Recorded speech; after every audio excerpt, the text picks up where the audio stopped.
It's February 9th, 2024. Grab your Terramana, get yourself down on the floor. In the Weeds is here. We're live. Wow. It's Friday, baby, and it's a busy Friday, and there's so much to talk about. We were saying off air, we came in late. Sorry about that. And we're both saying to ourselves, crap, we're so behind. Oh no, we're so behind. Jeremy, let's pull back the curtain. First of all, hello. How are you? How are you doing? Good. It was a busy night. It's been a busy morning, and the world of MLW never stops. They haven't co-opted us yet. They're kind to us. They're kind. Tom Waller's out there doing media. He's at the presser, not presser. The kickoff. I guess it's just a kickoff. It wasn't really a press conference. It was a press event, but then they very quickly called it a kickoff show. And does that mean WrestleMania is actually tomorrow? Like, what are we doing here? I don't think WrestleMania is tomorrow. We don't have any matches. Well, I mean, we do, because after the event, Triple H announced Roman and Cody. It's the slap off. Someone in the chat said, yes, it was. I patted myself so hard on the back for that thumbnail today. It was very good. You sent it to me late last night, and I saw it, and I wanted to give you credit, and then I just decided I'm going to attempt to sleep, but then I didn't sleep until 2 a.m, and then I had to get up and, get work, and everybody has to comment on the Vince McMahon's allegations. Just this is where we're at, and nothing stops. So we'll pull the curtain back a little bit in terms of our nights. I can tell you from my perspective, there was the presser at 7 p.m. Eastern, and it was 4 o'clock over in Vegas, and Sean Ross Sapp is over there. And we all know that Jeremy and I know, and the team knows, there will be content that comes from that, conversations and things that we'll have to work on. That's fine. Now, on my side of things, I also have to cover TNA Impact, and then I have to do a post show with Crest Star. And then I had to grab the videos that Sean had done and edit those, add an ad read, and then pop about to our YouTube channel, which, by the way, they're doing great numbers. Go check them out now. YouTube.com/Fightful interviews with Seth Rollins and Becky Lynch. They are very, very interesting conversations. And yeah, go check it out after we finish here. This might be an extra long show today, Jeremy, because we got to bed late and we had a lot going on. I can try to do extra long. I kind of have a engagement in the afternoon. Well, no, you're married. You Joel, don't have I am, but yeah. Well, we'll stick around, but I do. It's busy, everybody. It's busy in my life. It's busy in the world of wrestling, and it's a lot going on. I don't mean to sound like I'm like complaining or anything. I hope I'm not complaining. Work is work, baby. Work is work. Work is work, but I also got a personal life and children. I got 12 kids, Joel. Like, that's true. They got events and activities, and for some reason, they're scheduling events and activities on a school day. So I gotta, like, it's a lot going on. But we do have a tremendous lineup, a great lineup for everybody. Fingers crossed, everybody. Fingers crossed that I hate promoting until like they're here and stuff. Scheduled to be joined by Masha Slamovich, scheduled to be joined by Billie Starkz this morning. Just a lot going on. Do you want to? We got new. Yeah, let's start. Yeah, Masha Slamovich is scheduled to join us in 20 minutes at 10:30 a.m. Eastern. Billie Starkz almost directly after that, 11 a.m. Eastern. That's the plan. We're hoping that all goes according to plan. And of course, you can leave a thumbs up on the video and tell us how you feel in the comments. We like seeing you here. And if you want to support us here on the channel, you can donate a super chat any amount, get your question statement read on the air. And we're honestly, we're a step closer to just becoming a daily show. And I don't want to do it because that's burnout central for all of us. So let's see how today goes. It's going to force me to like change my schedule as well, because I kind of already do a daily show. I mean, I do shows daily, but I really like this show. And that's not to say anything against the other shows, because I really like doing those shows as well. But I have a lot of fun on this show, and there's just so much to talk about that, like, a daily show almost better encompasses a lot of things. Anyway, this is a different conversation for a different day. Take a look, Busted Open Radio. We're coming for you. We'll be live from the Gramercy Theater in a month. Just you wait. We're not actually going to be live, but they will. Anyway, we should probably get right into it. We do have a lot to talk about. We have our interviews, as we mentioned, right before we went on the air in very traditional ITW fashion. Another article drops about Vince McMahon, this time from Vice and Tim Marchman, who was actually on our show this past Monday. The separate interview is now available. Did I say something? I said Tim. No, you did. I was just going to put Tim over. Tim Marchman, he said on our show on Monday, which, yes, the separate interview is up now, and there's already like dated information in that. That's why you got to watch live, folks. Yep. Tim said on our show on Monday, he's like, yeah, we're working on things. And boy, is he. Boy, has he. Oh, man. So, of course, the conversation and some of the focus right now has turned to Ashley Mazzaro. Some people are familiar with Ashley's with her story and what had happened and the unfortunate things that led to her passing in 2019. We've uncovered, or at least Vice has uncovered, some more information. I'll let Jeremy take this because I am still catching up on the article, and I know Jeremy's been writing a bit about it this morning. Yeah, I'm actually about to publish it, but even before I get to the new information, let's go back. When was this article done? February 7th. What's that? 2 days ago. So let's go back to Wednesday. So Wednesday at 4:00 or 3:00. That's when they posted that one. Yeah. There's a lot of news we've missed out on. The TNA news was another thing, but let's focus on this one. Yeah. So Wednesday afternoon, Vice got a statement from John Laurinaitis' lawyer that said, most upper level WWE management knew of Ashley Mazzaro's allegations, where she alleged that WWE covered up that she was sexually assaulted on a military base in 2007. WWE denied that. Their statement was, at no time was Vince McMahon or the management of WWE ever informed by Ashley Mazzaro or anybody else that she had been sexually assaulted, drugged, raped. Trigger warning. Sorry, everybody. We should put a trigger warning on all of this. Drugged, raped, or sodomized by a military doctor with a nurse standing guard while on a goodwill tour in 2007 to U.S. military bases in Kuwait. So at no time was there ever a meeting with Vince McMahon, Kevin Dunn, John Laurinaitis, or any other company executives in which she told them of such claim and was instructed to keep quiet. John Laurinaitis' lawyer said any allegations that Mr. Laurinaitis helped to cover up on an alleged rape allegation is an outright lie. Johnny, like most upper level management, at some time became aware of the allegations and ensured all proper WWE protocols were followed, including privacy for the alleged victim. We object to the use of the term cover up, as no such plan or plot ever took place to hide or assist the alleged rape.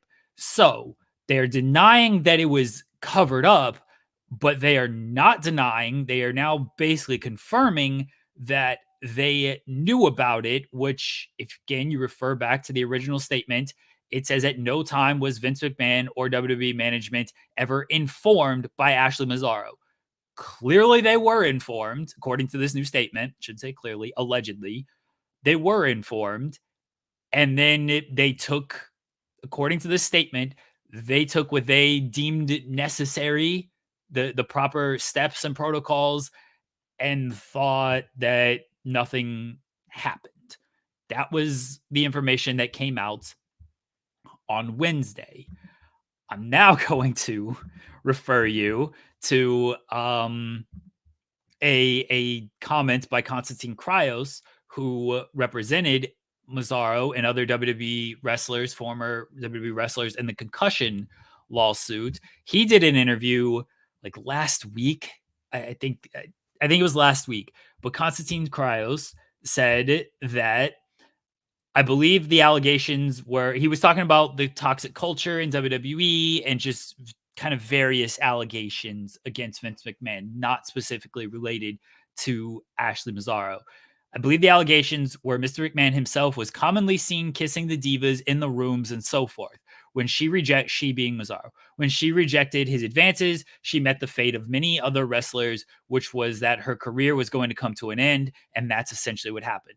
This is a statement from Kryos that came out earlier this week, late last week, when he did the interview. And it was kind of, unfortunately almost dismissed. Like, it didn't get a whole lot of play. But now Tim Marchman of Vice has published a previously unreleased statement. This comes from Kairos and Erica Marabella, who represented Ashley and other wrestlers in the concussion lawsuit. This part of the affidavit, which previously had the cover-up allegations, this part of the affidavit was not part of the original affidavit because, according to Marabella, they thought that they should only focus on the sexual assault and the physical in-ring injuries and not this part of the affidavit. This part comes out. It's very long, so I apologize. Stick with me. During my time, this is from Ashley Mazzaro in the affidavit. During my time with the WWE, I'd observed Vince McMahon making out with other divas in the locker room, but he never paid attention to me, and I assumed I was not his type. This changed after my Playboy cover was released. I was fortunate enough to be allowed to fly on the company jet and stay at the same hotels as the executives for a period of time so that I could get home faster to spend more time with my daughter. On one of these occasions, Vince was attempting to get me alone with him in his hotel room late at night, and I felt extraordinarily uncomfortable. He began calling the hotel room phone and my cell phone nonstop. I called Kevin Dunn to explain the situation, and he said I should tell Vince I was not feeling well and would see him at TV the next day. So I did. Immediately after that night, Vince started writing my promos for me. Vince does not write promos for female wrestlers. That is the job of the creative department, and he certainly wouldn't have, under any normal circumstances, written a promo for me. But he did, and the promos were written with the clear intention of ruining my career. I brought the first script Vince wrote for me to the WWE employee in charge of creative at the time, Michael Hayes, and he said, "You're not saying this. Who the expletive, I assume fuck, wrote this?" And I told him that Vince did. He said, "Well, kids, these are the breaks," meaning that Vince wanted to end my career and destroy my reputation on my way out. He is known for this type of behavior and also did this to name redacted upon her departure from WWE. In addition, after that night, each time I walked by him, he would make vulgar sexual comments that were clearly designed to make me uncomfortable. So that was from Mazzaro in this previously unreleased affidavit. A lot to unpack. I don't know how much that we have a guest in 10 minutes, hopefully, but the pattern becomes more and more to light with this. Bret Hart commented on the allegations, and he said that the text messages sound like Vince McMahon. He talked about how Vince was like Teflon, but there was clearly, when it comes to like the executive, just use of power. There's been a lot that has come out over these past few weeks, and it's going to continue to be a lot to unpack. And we're going to try our best with this, but that is all the new information that we have right now. And we're going to keep talking about it. And I'm sorry that I'm not sorry, but if you're here and you're complaining that we're talking about it, well, it's here. We said we're not going to stop talking about it. We're going to cover the other stuff that we're going to cover. We're going to talk about all the other stuff, but we are going to continue to talk about this news as it comes out because it is important. And we have a duty to our audience and to ourselves to be accountable for this stuff because that's what we do. Now, as it pertains to the story itself, this is almost establishing more of a pattern of behavior. Yeah. And this continues to come, more information like this continues to come out, and it certainly seems like it's going to continue to come out, judging by the comments so far. We're in for a very uncomfortable ride.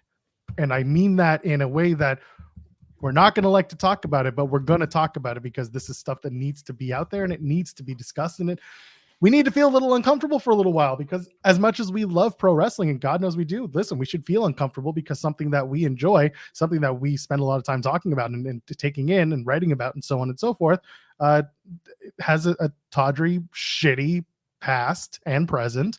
And this is the first time in a very long time that something serious, very serious like this is being brought up and being investigated. And we should all be able to understand that there is a lot going on here and there's a lot to talk about and there's a lot to continue talking about and we will not stop talking about it. and we will still talk about fun stuff. We will still have interviews, and we will still talk about television product, because that is part of the whole thing. That is part of the whole ethos of what we're doing here. Doc sent us a super chat. Thank you, Doc. I'm glad I don't cover news. You guys do a good job relaying all the info with clarity. It's not a comfortable topic, but it needs to be covered. Thank you, Doc. I couldn't have said it better myself, and we appreciate you. Thank you. Thanks, Chris. Sorry, I call him Chris. Appreciate it. Yeah, we're gonna keep talking about it. We're gonna keep covering it. We're gonna keep giving. We're at least gonna give you all the new information. If you're looking for, I don't know, a breakdown doesn't seem like the right word. I think our feelings on that are very known at this point. How we feel, what we think, the actions that should be done with everything, and we don't need to rehash a lot of that. But we will continue to keep everybody just the information, so everybody is up to date as possible on this. But yeah, I don't know if we need to again like break down this statement of all of this. But yeah, it's the more stuff that comes out is like just the more horrifying all of this is, right? Like it all of it is just terrible. The culture, the use of power, none of it is good. And the more you continue, you have to read and listen to stuff like, and more is going to keep coming out, and it's just like none of it paints WWE, and certainly Vince McMahon, in a good light. And I hope everybody, much like Seth Rollins said, if these allegations are true and accurate, everybody gets what's coming to him, man. Vince is under federal. Bret Hart said he's take him in the parking lot, kick his head around a little bit. Like, man, I hope everybody gets what's coming to him on this, because the more stuff that comes out, the more I'm just like horrified by it all. Yep, it's a lot to take in. Chi-Town Spur sent us a super chat saying, this reminds me of the Penn State scandal more and more. Everyone in any leadership position when this was going on should be gone. At best, they were ignorant. At worst, complicit. And again, there's an investigation in place where we are not the people who are going to be saying this person should lose their job. This person that we don't know. The conversations will be had. The investigations will be unfolding, and we will discover as much as you guys will about who is or isn't sticking around. But yeah, those who were complicit, those who were involved, absolutely should be gone. We don't advocate for people losing their jobs. I advocate for every single person involved of this to lose their job and go to jail. 100%. There's that. Like I said, it's not going away, but we did dedicate a few minutes this morning because the article did just drop, and it's important that we know. So yeah, we appreciate y'all for being a part of this conversation with us. Let's move along. Masha Slamovich is going to join us in about 5 minutes. That's the plan. Fingers crossed. Fingers crossed. Could be our third time. No, I'm just kidding. Davey Boy came through. Bruce Hart came through. Everybody's come through. I don't feel like we've, even if it maybe not the day of, they've come through. So we appreciate it. Yeah, we'll be talking with both Masha and Billy about the Jersey J-Cup. JCW's putting that on this weekend, tonight and tomorrow. That's Friday and Saturday on Triller TV Plus. We'll be talking about that more in a minute. So there you go. We got 5 minutes. What can we talk about in 5 minutes? I know. I want to give. That's the thing. I want to give more time to Dynamite. I want to give more time to the Scott D'Amore news. I want to give more time to the presser. Obviously, that's the thumbnail. There's so much to talk about. So, Jeremy, so much. What do you want to talk about? Oh man, I don't even know, because everything like that needs to be talked about is longer than a 5-minute conversation. You want to talk about the NBA trade deadline, Joel? That's a 5-minute conversation. You guys did an hour and a half on that already. I saw. I didn't watch, but I saw. There's that's the worst part, is setting all this up with so much to talk about and not enough time to do it. So what should we do? What should we do? Andrew Zarian was right. Sean Rossap was right. We can quickly touch on that because we did spend a lot of time on that on Wednesday. But everybody who watches this show, which is we got a lot of regulars and we appreciate it. everyone who watches this show knows we're very smart and knows that we have very smart people on. Maybe we're not smart. Maybe I'm not smart. We have very smart people on this show. If you've been watching this show, you knew this announcement was coming. You knew when they were going to make this announcement, how they were going to set up this announcement, what they were going to do for this announcement. You knew that last week before Tony Khan said he had a big announcement. You knew what everything was going to be. So just remember that when you're watching this show, that you are smarter than everybody else. Usually I bury our audience, but our audience is smart for watching this show. You are smarter for watching this show. Shout out to Andrew Zarian. We love him. Shout out to Sean Ross Sapp, who creates more work for me. He's on a plane right now, so at least a few hours you'll be fine. Here's something. Here's something for you, Joel. This won't take long. Sure. People know largely what I do for the website and everything, besides this silly show. Do a lot of listening to podcasts, do a lot of listening to interviews and transcribing and stuff, right? Here's a story for everybody. There's a quick anecdote story. Wrestlers know that I do this, right? Like even other podcasts know that I do this. So like they'll send me their interviews and be like, hey, I did this interview with so-and-so, if you guys can cover it. I'm like, yeah, sure. No problem. I'll check this out. A lot of other podcasts will send me stuff to like listen to so I can try to cover it. And I try my best. I don't get everything, but we got a team who hopefully picks it up. But wrestlers know that I do this as well, Joel. Wrestlers have started sending me their interviews. Famous television star wrestlers, Joel, are sending me interviews. And are like, hey, did this interview. Do you think you could listen to this? And, maybe you can get something out of it. And I'm like, Bryan Danielson, this is all I've been doing for my life, Bryan Danielson. You gotta not send me this stuff and create more work. Why are people trying to create work for me, Joel? Don't they know I work hard enough? And now television stars, Bryan Danielson, are DMing me and saying, here's more work for you, Jeremy. Don't they have better things to do? Don't they have better things to do with their life?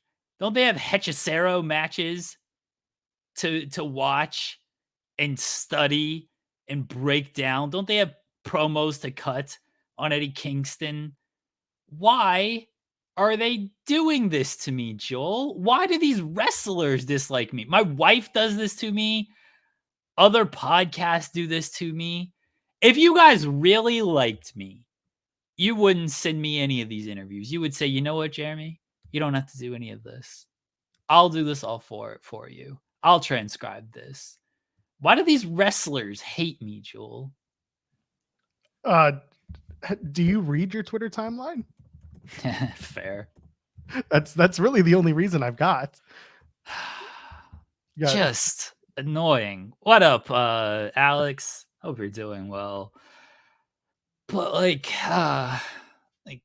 why are wrestlers doing this to me, Joel? Well, because you're good at this job. We talk about this. Yeah, I wish I sucked at this job.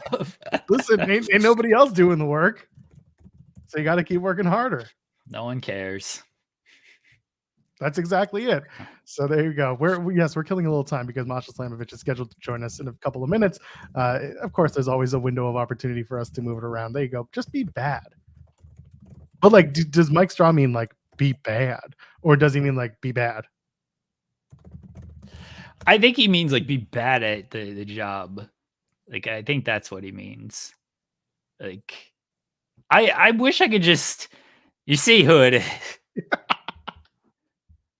Doesn't he have better things to do, Joel? No, we talked about this. Bryan Danielson does not have better things to do. He's too busy practicing for his matches, for his retirement matches. We've been through this. Get Bryan, a life, Bryan Danielson. At least now we know Bryan watches the show. True.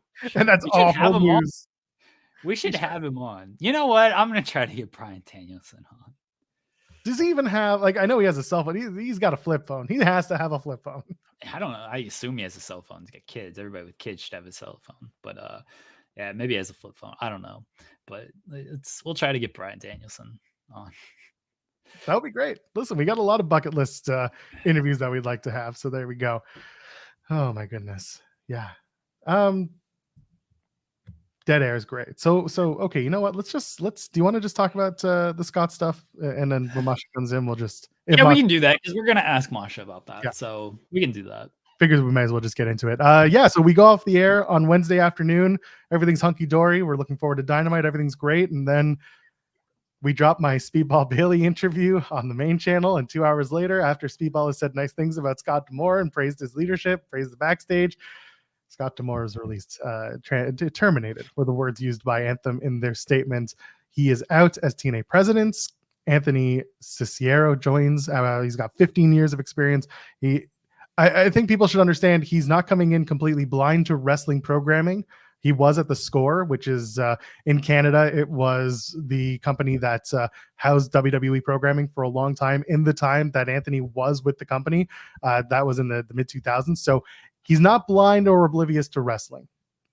But of course, there's a big change when the person who was considered the heart of TNA is suddenly not there the next day. Talent had plenty to say, both online and amongst each other. But yeah, the immediate reaction was certainly one of shock, Jeremy Lambert. I was very surprised. They framed it oddly. I don't want to say the headline was Anthem appoints new president. And you kind of had to read it to see that Scott D'Amore was gone. It just seemed like, oh, they got a new president. Okay, sure. But then, yeah, once you read it, it's like, oh, wait, this is a kind of a bigger deal than just we've appointed a new president. Because they also terminated the contract of a guy who's been there in some capacity for about 2 decades now. Whether he went away for a little bit, but like since about 2003, whether it was talent, manager, whatever, he was there. And then he'd been, and then he was president. He got appointed president like last year, maybe a year and a half ago or so. It was definitely a shocking announcement because they just did the rebrand. The rebrand went over well. Everyone seemed to like that. Not only on top of that, the wrestlers, like the backstage environment, they all talked about, we saw all the support coming out afterwards, but like even before this, I think everybody knew how much Scott was loved in that locker room. Listen to any Impact interview we've done, TNA interview we've done. They all put over Scott. Listen to any other TNA interview. Moose has said, like, I resigned because of Scott, like my relationship with Scott. They all put over to Scott. So it was very surprising with all of this. And then more has come out that Scott apparently made an offer to maybe try to purchase the company from Anthem. Anthem didn't take that. And maybe that was where he went wrong, is they saw him as like, oh, wait, you want to try to own the company, so we don't know if we can really work side by side with you because you might be trying to take us over. So we just got to let you go and get new people in there. That's the way I'm kind of interpreting things. I don't know if you have a different interpretation about things, Joel, but it was certainly surprising. From the way that I read it and the way that the reporting is gone, and we're at Fightful, we're still working. Oh, excuse me, on our reporting. I'm going to cough again 1 sec. Wow, Joel, did you get sick all of a sudden? Like, no, there's just something caught in my throat. Anyway, we're back. Are we back? Maybe. I don't know. You sound like me after a Tony Khan read here. Something just like, when that one thing just gets in the back of your throat and it stays? There it is. Okay. I think I got it. Hairball. Yeah, so Fightful's working on our reporting. We have some stuff up over on Select about what's, what happened and what has been happening and what conversations have been happening. Some people did know that Scott was on his way out about a week before the announcement was made. So it came as a shock to a lot of talent. It came as a shock to me as well, as expected. I, didn't know when they were going to do it, but they did it. And to me, the story kind of did sit similarly to how you're explaining it. Scott had bigger goals for TNA. He had an expectation of how TNA could run from a business perspective and from a budget perspective. Sounds like Anthem felt differently, and it felt like on a leadership or at least a supervisory condition, it felt like Anthem wanted to be a lot more hands-on or a lot more they wanted to be the branch over TNA wrestling, and Scott seemed to want to have TNA at arm's length with Scott as the intermediary between Anthem and TNA wrestling. I understand that feeling. I fully do. It's a feeling of autonomy that doesn't always exist in wrestling when you have a big parent corporation under you. It felt like Scott wanted to keep that at arm's length and still be a team player to Anthem, but with the agreement that, hey, you give me money, I run my business, and then I bring you the money back. That's how maybe it was understood. And then Anthem said, LOL, no, we're done with this. This is not how we're going to operate anymore. You look at Bound for Glory, we talked about this on our show. They jazzed up that whole venue to include every Anthem property under the sun. There was a logo for it on the ring mats, on the barricades, on anywhere you could put it, they had it. And it felt to me like that was the beginning of a larger conversation as to what Anthem expected out of TNA and maybe what Scott wanted to do with Anthem as TNA's parent company. So judging by the reporting again, there's a report out from PW Insider that Scott came with a reputable banknote essentially saying, hey, we could do this. We can buy it. We have the means. We've approved it.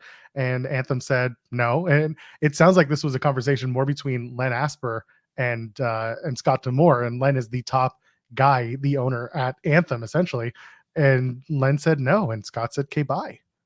And if that's how it went, and it's if this was a business disagreement that led to two parties going separate ways, then I kind of understand both sides. I really do. From a business perspective, Scott expecting and wanting more out of Anthem and budgets and seeing the possibilities for growth under his vision of TNA. And then a big company like Anthem saying, well, we gave you a lot of money and yeah, you've done some stuff, but you haven't done nearly enough. So we need to rein you in a little bit. I see that side too, because it's a big business standpoint. Now, do I think it's a bit short-sighted? Yes, but also Anthem's been under the TNA umbrella for, oh God, we got to be closing in on, what was 2017? So we're getting in about what, 6 years now, 6, 7, yeah. Anyway, less than 10 years, but it's been long enough that Anthem probably said we need a better return on our investment. And if that's the case and it's just business, then it's just business. I can tell you all, this is not me speaking out of school. Scott D'Amore is fine, financially speaking. He will not be destitute tomorrow. Between family and businesses of his own, he's fine. So now it just comes down to how TNA is going to run. And a lot of people will wonder, if Scott's gone, what does that mean for everyone backstage? Yes, you have your hearts, your president, the person who was leading the charge for TNA, and by all accounts being the guy that people really appreciated there. He's gone. What happens now? I don't think people necessarily figure the fact that there is a large group of people backstage at TNA in the staff positions doing the creative roles, doing the production, doing a lot of things that Scott did. I said this last night to Crest the Star on our post show. If you take what happened with Kevin Dunn finally retiring and leaving WWE, instead of WWE bringing in one person to replace Kevin Dunn, they had multiple people do the jobs that Kevin did. And it feels to me like, at least for the interim, they are going to have several people that are already behind the scenes and working in TNA, working with a bigger portfolio to achieve the common vision. And that's basically what WWE has done. Now that Kevin's gone, they've just had other people take on the mantle of different things that Kevin did, all with a similar streamlined vision. What does that mean for Anthony Ciccione? Probably more day-to-day operations, probably more supervisory roles, a little more just business oriented conversations for TNA and what the expectations are between TNA and Anthem. What that is, I don't know. The next time they're all together in the same room is New Orleans in 2 weeks when they do the No Surrender pay-per-view. That's February 23rd. And then they tape the next night. And then they're off again for another couple of weeks. And anyway, long story short, they have a couple of weeks until they know what's going on when they're back together in the same room working collaboratively.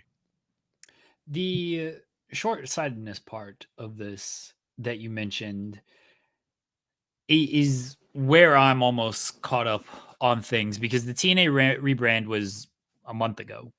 That was the official Hard to Kill. Scott coming with this offer now, Anthem turning it down now. It feels like almost both parties should have waited this out a little bit and just seen. They're running the Palms in April, March for April Rebellion. 420 Yeah. is going to be, yeah. So this is a conversation, by the way, that I had with some people at TNA at Hard to Kill in Vegas. They said, oh, we're talking about coming back. And I said, like Slammiversary, Bound for Glory. They're like, no, Rebellion. I'm like, that's 3 months away from now. And they said, yeah, I know. That's what the conversation is. And then at one point, the conversation was actually White Plains, New York for Rebellion. And myself and Andrew Zarian, we were talking about going together because Zarian wants to go to another TNA show. And now that it's at the Palms, I'm like, that's really quick. I don't. When we had Andres Hale on, we talked a little bit about this. I don't think Vegas is like a wrestling hotbed. Like it's fine, but it doesn't seem like, yeah, let's go to Vegas to run a show. It feels like it should be because everybody just comes to Vegas and everything, but there's so much to do in Vegas that you're like, no offense to TNA, but it's like, well, am I going to spend? Theater. You're running a theater off the strip and you're expecting a similar number to what you got in January. And we don't know if that's feasible. They're going to have to load up a card. And they did that for Hard to Kill. They were Hard to Kill, and they had the rebrand behind it. Now, I assume this is probably where we're getting Nemeth's title shot. So going back to D'Amore making the offer here and stuff, like maybe he should have waited until this all played out, and then he could have been like, see, look, this is what I've done, what I've brought, look at these numbers.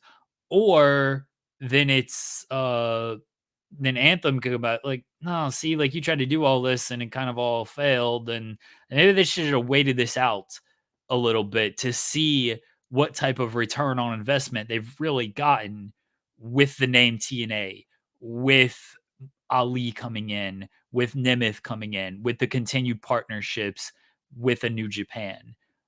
Because right now the New Japan partnerships, okay, we got Okada, we got Ospreay coming in for like one shots, but then they're done. They're not coming back or anything like that. Like, it feels like it should have waited out a little bit more to see how the actual TNA rebrand played out. Judging by the timelines, and we all know timelines in wrestling are messy right now, the conversation started well before the rebrand about Anthem's expectations and Scott's expectations of what this means and what this will do. They could have given more rope, but I think maybe as we get to a new fiscal year, they said, we want one thing, and Scott said, I want another thing. Again, if we're talking about just a budget thing. And this is the reason why I say it, like, we don't know if there's anything else at play. And I'm also not going to sit here and say, oh, it could be this, it could be that, because I can only go by what has been reported. And so far, a lot of the reporting has been, it is a budget thing. And if that's it, I get it. I don't necessarily agree with it, but that also doesn't mean that Anthem can say, oh, we messed up and make a play to bring back Scott. What that means, something would have to happen for that for them to seriously consider it. But that's kind of where we're at. Yeah, it's going to be interesting to see how this kind of plays out, the fallout from all of this, certainly from a talent perspective as well, because a lot of those wrestlers loved Scott D'Amore and went to bat for Scott D'Amore after this news came out. How are they feeling about things now? Like, when they do get back together and they do their tapings and stuff, what are their thoughts on all of this? Are they side-eyeing Anthem of like, they're going to do that to Scott? I don't know about this. Yeah, that does play a role in it. It's so strange being a guy who covers TNA and being a guy who made weekly jokes about Scott D'Amore being my dad, that I'm suddenly I'm dropping that because I just, again, want to make sure everything's clean. Wow, you Yeah, are he's not my dad for the time. an orphan now. I You am just an orphan. That's right. what do they call that? A file for Emancipation. That's when uh, I'm you have to be 17 and under, I think, for that. oh, okay. Well, you might be.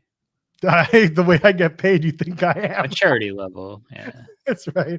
Ali Khan sent a super chat saying, "You guys jinxed it. Stop interviewing people." Well, Billy is still scheduled for 11 a.m. So 15 minutes. Billie Starkz is scheduled to join us. I've not heard from any of these people this morning. So, and that's the thing. The Jersey J-Cup starts today.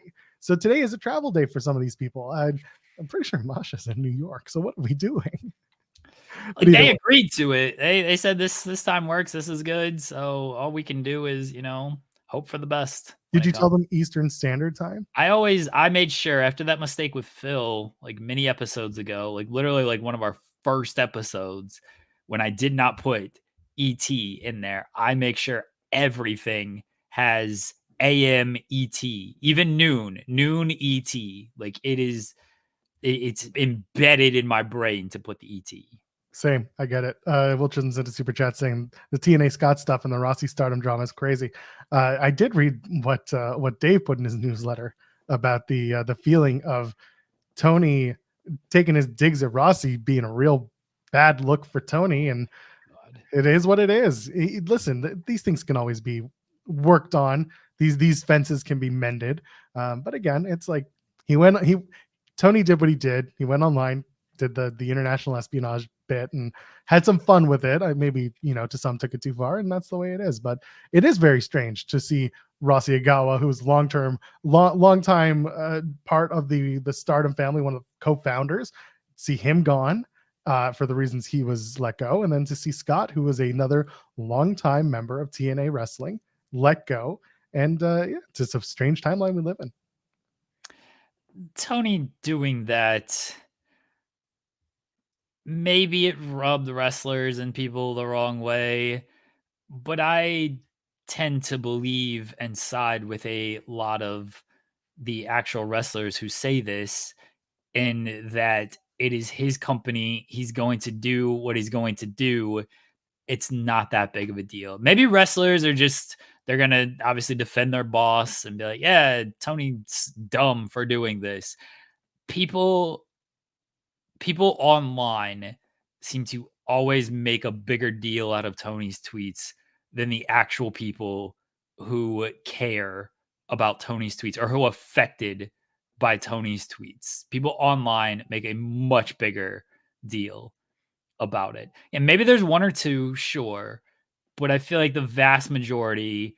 Now, there have been times where it was like, okay, Tony, okay, that one, no, that one's not good. This was like a level 1 out of a level. Now we got to start doing the Tony's tweets levels. Yeah. He already broke his own scale. Now, the one, I mean, we can say it. The one that I think actually drew a little ire from people was the Swole stuff, 100%. because that one was very pointed and very attacking a person who worked for you and calling them out on their wrestling. And that was a bad look.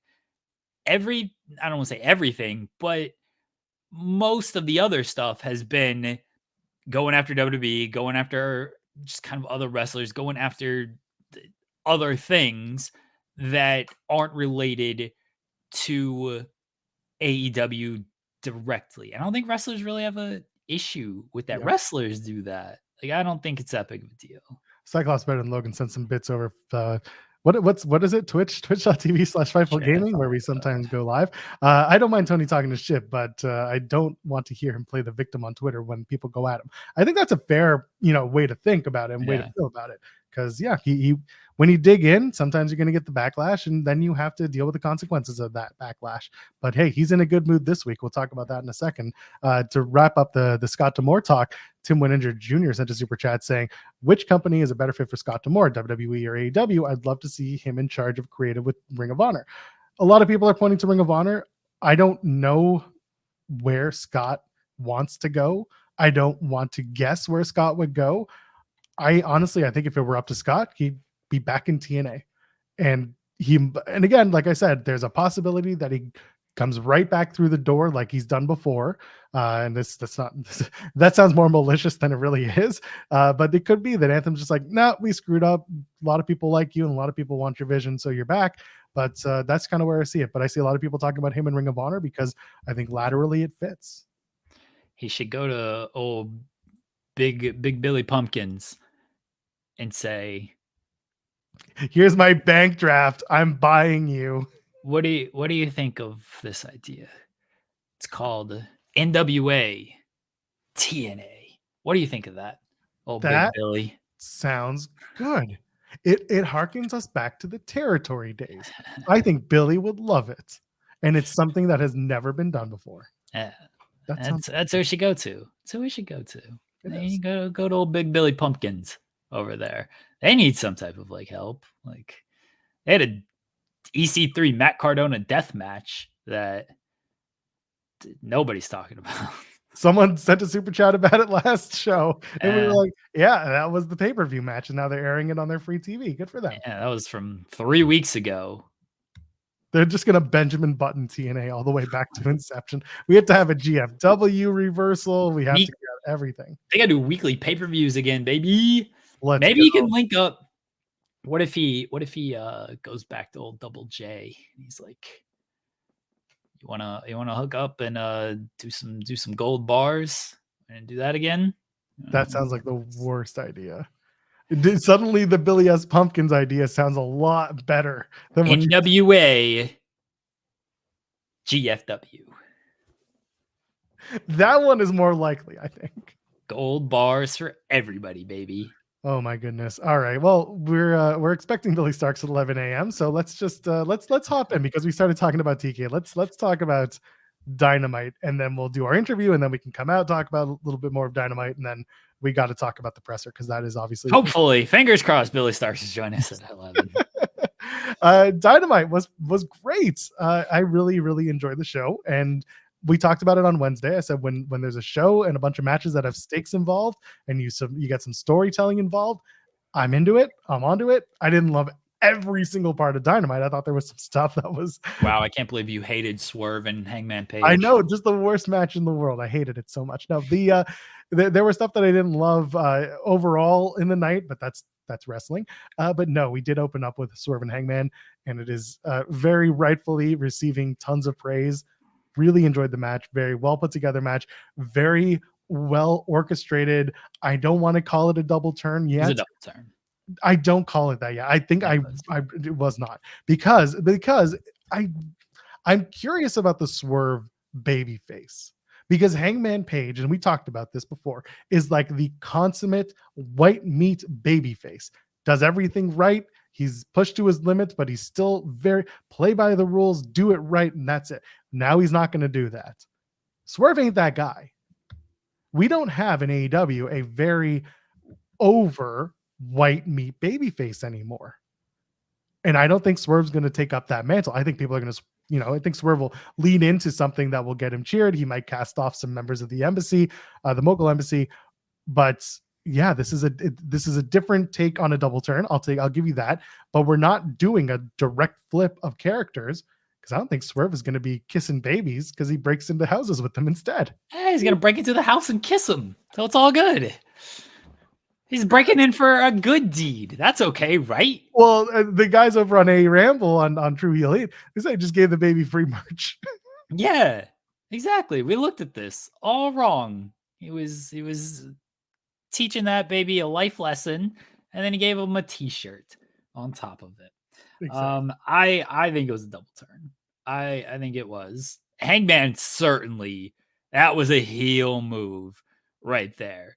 Hangman ain't no white meat babyface refusing to fight this man and being like, nope, you didn't beat me. Yeah. Well, he's been on that turn for a while. He's been on that descent for a while. It's been a kind of a madness descent, and I like that. Look, I think they should have done better with Hangman and going full bore with the babyface turn. Clearly, the crowd was thinking another way, and that's why Hangman largely got booed on Wednesday. I thought they played the match well, with Swerve being more of the babyface, Hangman being more of the heel. And then that was definitely a more solidifying turn for Hangman than it was Swerve. I agree, Swerve's got to make some other character changes, largely dropping the other portions of the Mogul Embassy. But he's been wrestling like the babyface. He's been getting the babyface reactions out there. Samoa Joe is also kind of the tweener variety of, we want to cheer you because you're a really good wrestler, but you're also kind of a dick, so we don't fully want to cheer you. They're I've always said AEW has sort of a babyface issue, and there's that not that one guy you get behind. I think that almost got solved. Darby's that guy seemingly right now. Sting, clearly that guy. That closing segment, love that. That was Ace's closing segment with Matthew and Nicholas attacking Sting and Darby, wearing all white, getting it all bloody, and ruining that celebration. Orange Cassidy is like, people like him, but the fact his nonchalant attitude doesn't like scream full on white meat babyface, and he wrestles baby faces too. So Orange Cassidy isn't fully that guy. I think Darby's the closest thing they have, because Darby wrestles a babyface style. He's the underdog. He's smaller.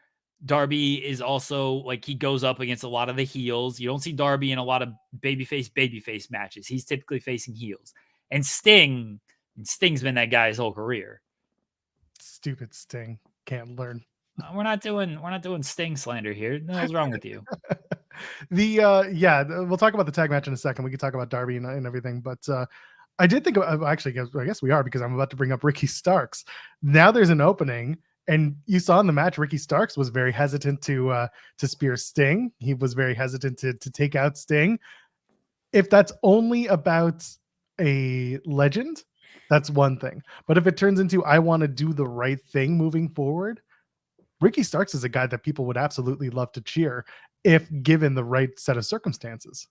Well, Ricky, Jeff Elliott Driver now shows up for the AEW talk. He's been here the whole time. He probably, I don't know. I just like that he's starting to comment now with the AEW talk. I respect the bit. I respect the commitment there. Ricky. Jeff. Dynamite sucked. Okay. Ricky, look, wow, Jeff. Wow. Now you're saying, forgot it was on. It's every Monday, Wednesday, Friday at 10 a.m. Eastern, Jeff. It doesn't change. Nothing changes. Sometimes we're on a different channel, but Ricky is, I love Ricky. Love him. I hope he gets something out of this. I really, really do. I'll advocate for Ricky Starkz until I'm blue in the face. That tag title run, not his fault, not Big Bill's fault, didn't really go anywhere. It was, we won the titles because FTR and the Bucks couldn't do a third match for some reason, even though that's what they were clearly setting up. Why couldn't you just brandish a gun? Sorry, no, we're not going to do this here. They won the titles. They did that 4-way ladder match, which made no sense because they were setting up the tag team match, I believe, with House of Black. And then it's like, let's throw in 2 more teams and make it a ladder match. They ain't beating those nobody's taking a pinfall allegations with this stuff. They did that. Omega's health, best wishes to Kenny. That changed plans. But then they were background fodder for Sammy, Callis, Jericho. And then they just lost the titles to Sting and Darby. And it's just like, Ricky was coming off that hot feud against Danielson, which had to get changed because of Punk. And he got put the tag team with Big Bill, and which was good. They made the most out of that. I'm very worried that Ricky and Bill was great in this tag team. I don't want to see him go by the wayside either. But I'm very worried. So this is something that I while you were talking, I was thinking about, what do they do next with Ricky? Well, if you want to turn Ricky, have Bill turn on Ricky and have them do a quick little feud. It doesn't have to culminate a Revolution, but you can at least do something that kind of gets Ricky over as a potential babyface single star. What title he goes after, I don't know, because right now it's just he doesn't fit anywhere unless suddenly the Copeland and Christian story is just kind of off by the wayside, which we don't know how it's going to land by Revolution. But the idea here is like, what do you want to do?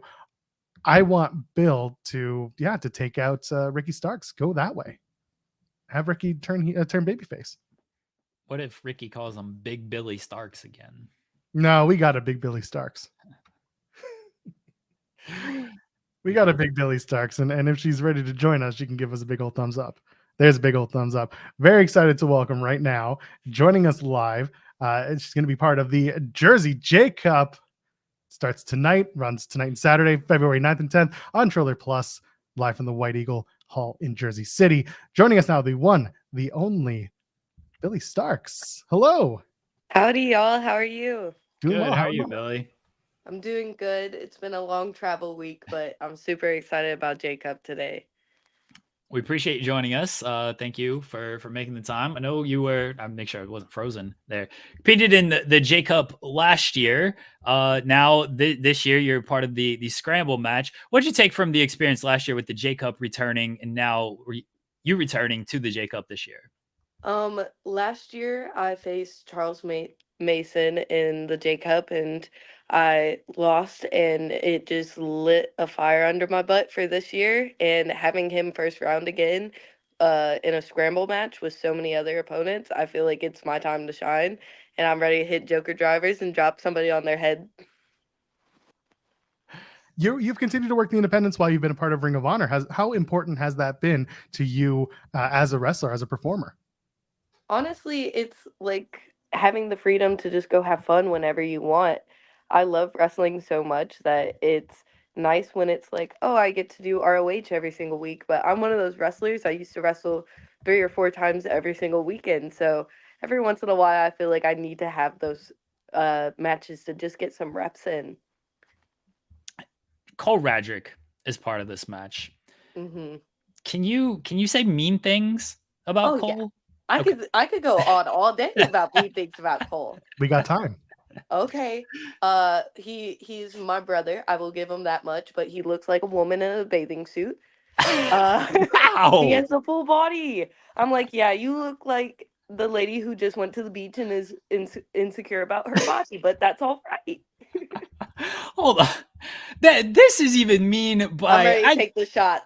I was not expecting this type of mean. Now I've heard you are a bully backstage. Oh yeah. This is I'll okay. admit to it. Confirmed right here. I'm gonna, you know what Cole is a friend of the show. I'm gonna send this to Cole, and now I gotta give Cole, in the interest of being fair and unbiased, we gotta give Cole or a chance to respond. So I'm gonna send this link to Cole. No. I'm pretty sure he was going to come and do go-karts or a breakout room with me later before we have to go fight each other.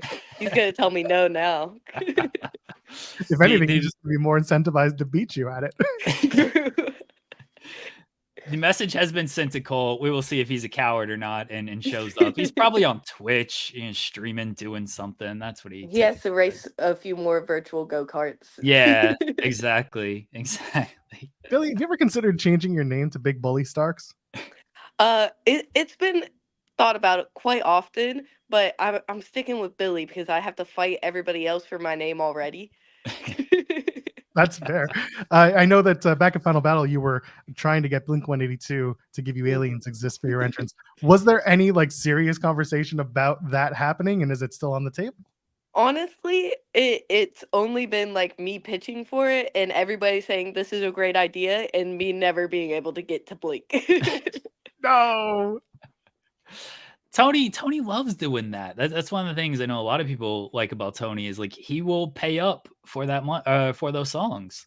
I feel like music helps wrestling so much, and especially with just never seeing a person. If you have fire entrance music, I get hyped before you even come out. No, I get it. You want to get something that's believable and people really feel it as you're coming out. Mm-hmm. It's the good stuff. When you're when you're doing Ring of Honor, you get to do a little bit more kind of promo work and more like in ring and behind the scenes stuff. Has that been beneficial, especially as you're again, you talk about doing reps on the indies and working, but now you're getting a chance to kind of work on your acting chops. How important has that been for your development? I feel like it's also thrown me into like the deep end of stuff that I'm not very comfortable with. I've never really cut that many promos on the indies, and if I did, it was like, oh, I'm doing something really cool, guys. I'm gonna cut this minute-long promo to let y'all know about it. Now it's going with like a story every single week, which was hard to like develop on the indies. It's very hard when promotions don't run weekly. So ROH has definitely given me the platform to learn and be better about cutting promos and being able to share my voice and what I want Billie Starkz to mean. What's it been like working with Athena in that regard? Because she's been on television for a decade now, and ROH. I mean, she's really she calls herself the forever champion. But you and her really carried that show all the way up until Final Battle and continue to carry. But just working with her and learning from her in the aspect of the promos. I genuinely feel like Athena is one of the smartest women in the business, and people do not give her enough credit for what she does. And genuinely, from me starting in ROH to now, she's been nothing but a help to me. And I think she genuinely has such like overwhelming knowledge of how the TV is supposed to work, how to position yourself, how to just be more than what is like the basic line. And it's helped me a lot. Well, we got to ask. Here's the photo. Oh no, not the buck teeth. Get that out of here. Let's talk about it. The big business AEW coming to Boston. The pre-sale started today. It's doing well. On a wing and a prayer, we think that there's a certain someone who was in that photo who might be a part of this. How big is that I for have no you? idea what y'all are talking about. I'm just saying, hypothetically, if this is the debut of Mercedes Moné, formerly Sasha Banks, in AEW, how big of a coup is that for you personally, as a fan and as a wrestler? Honestly, it just means the world to me that like watching the girls that I watched growing up, now I can say that I can share a ring with them. And it just it's very it's like a starstruck moment for me of like, oh, this is real. I never thought this would be real. We will see if Mercedes shows up. So for the former Sasha Banks, Billy's out here. She's not spoiling anything. I ain't giving away nothing. TK ain't yelling at me this week.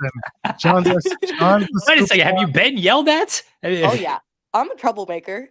Have you not seen the tweets of me kicking people in the kneecaps backstage? That's real. Has Bryan Danielson find you? Oh, I've only talked to him like a couple of times in the medical room, but I run away before I can get fined. That would make sense. You and Danielson just hanging out in the medical room. He's bleeding every match. You're always doing something. I just go in there to bully the doctors, honestly. They tell me that I'm not allowed to jump off stuff, and I go in there throwing a fit. Clear me.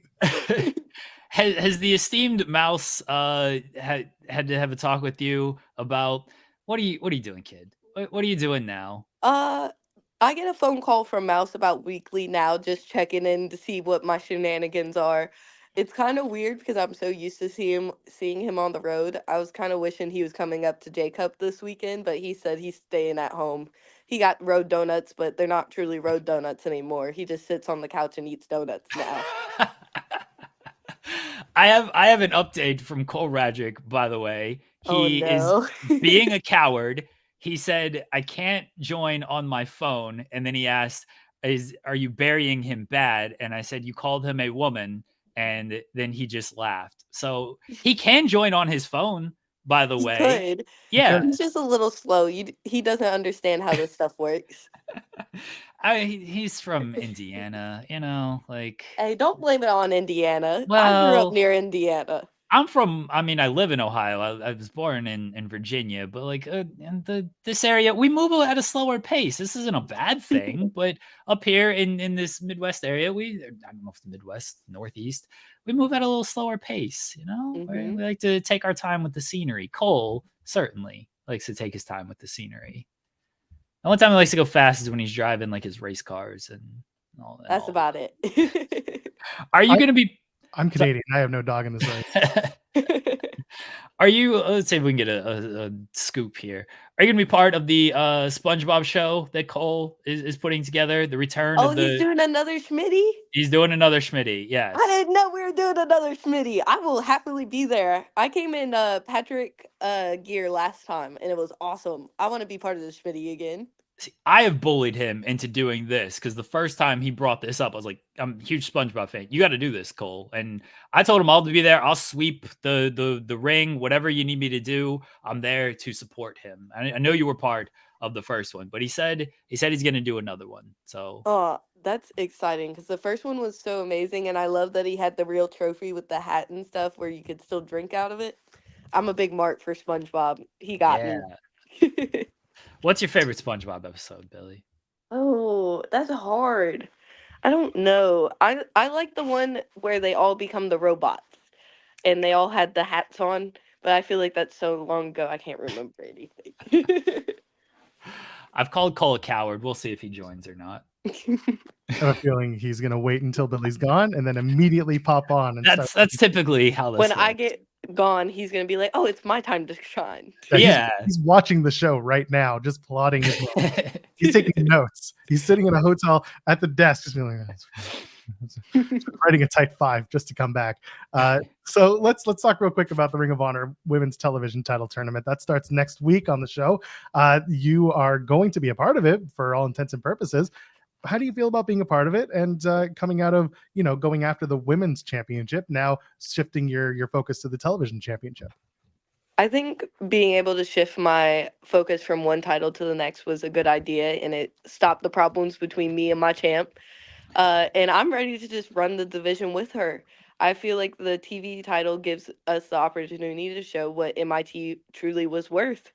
I learned how to be a champion at MIT. It's time to show the world that I am the champion you wanted. But I think the TV title put into a lot of these girls' heads that it's an opportunity for them. It's an opportunity for me and nobody else. All right, you hear that? I'm gonna make him wait. He's back there like sassing and everything. I'm gonna make him wait because He's at the backstage now. Yeah. He's just like, usually he's flipping me off when he's back there and stuff, but there he goes. I do have to ask about this. You dropped Ronda Rousey on her head. Yeah, and I'll do it again. All right, let's go. What was it like being in the ring twice with Ronda and Marina Shafir? First at Revolver and then, on ROH TV. Honestly, I love a good fight, and those women love to fight. So it was just very fun, and I feel like you don't get all the time where you can just throw hands with somebody, and they're gonna hit you as hard as you hit them. All right, here he is. Let's see. He's just kind of staring off blankly. Hello, Cole. Morning, bro. A woman in a bathing suit? Seriously? I'll pull that card on you. Oh. For what? For what? Because I had to talk to you this morning. Cole, she wasted no time. I was like, can you say mean things about Cole? I went back onto YouTube. Where was that? You're shitting on me, and I tried to pull it up on my phone browser, but no, I had to download the app to come over here to defend myself. All right. And let me tell you something. Billy's talking about, wrestling Ronda and Marina Shafir and how they love getting hit hard. Billy hits hard no matter who she fucking wrestles, period. All right. As a victim of it, it's been a lot of times where the match begins and the first punch, I'm like, what are we fucking doing here, pal? Can't wait for today, Cole. Are you ready to get jumped on your head? Listen. You just stay away. You'll go back to TV. It'll be fine, and I'll hold it down out here for us. Keep holding down the fort, Cole.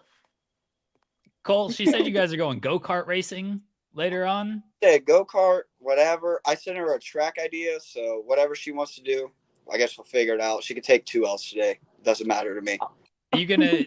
Are you bumping? You're not bumping, you're not racing? The little spinner out? Rubbin's racing. Yeah. All the time. You gotta keep going. Without doxing yourself, where are you? There's a lot of lights. This is nice. I am the light. Today, the time of the Jersey J-Cup and the Rad I might have a friend. takes to the run, and it's going to be a good night.